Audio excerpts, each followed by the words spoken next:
දැන් මේ යන්න හදන්නේ මඩම් කන්දට. මඩම් කන්දේ ගෙවල් 3-4ක් තියෙනවා. ඒක බලන්න තමයි මේ යන්න හදන්නේ.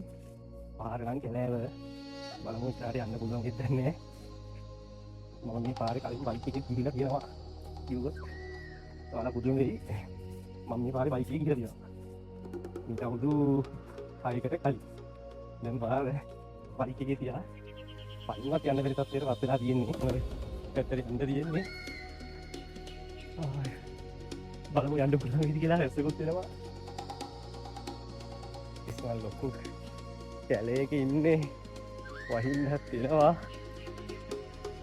මේ පරිසරය ඇත්තටම මේ පාර තියෙන්නේ. ඔය තැනට බලන්න. ඒක හේව කියක් නෑ.